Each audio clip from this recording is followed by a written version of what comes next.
Quelles contradictions dans l'histoire vous ont poussé à essayer de revoir la version historique officielle?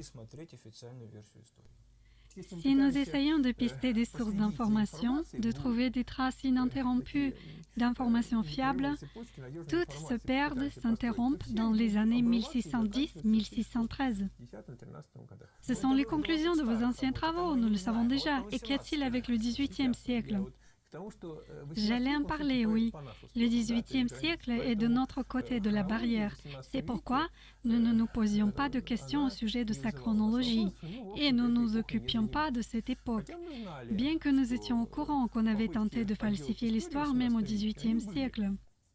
Je vais citer un exemple. Après la défaite de Napoléon et après la restauration des Bourbons en France, on avait édité un manuel d'histoire pour les écoles, dans lequel il était écrit, noir sur blanc, que Napoléon n'avait jamais existé, que ce n'était que des intrigues des ennemis de la monarchie française. En tant que preuve, on citait sur les pages du manuel des authentiques décrets des Bourbons, datés de l'époque de Napoléon. On vous dit qu'à cette époque-là gouvernait Napoléon, mais regardez, voilà un décret d'un tel roi daté d'une telle année.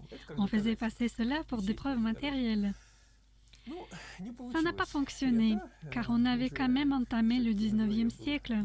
Il y avait des journaux, des magazines, c'était l'Europe. Ça n'a pas réussi, mais cette tentative a été réellement entreprise. Je veux dire par là que l'on connaît des tentatives de déformer l'histoire de façon considérable au XVIIIe, XIXe siècle. Elles ont été faites, bien que sans succès. C'est pourquoi, si certaines tentatives ont échoué, il y en a eu peut-être d'autres qui ont réussi. Du coup, cette question n'est pas si évidente que nous le croyons. Nous croyons que tout est lisse et beau, mais cela ne va pas de soi.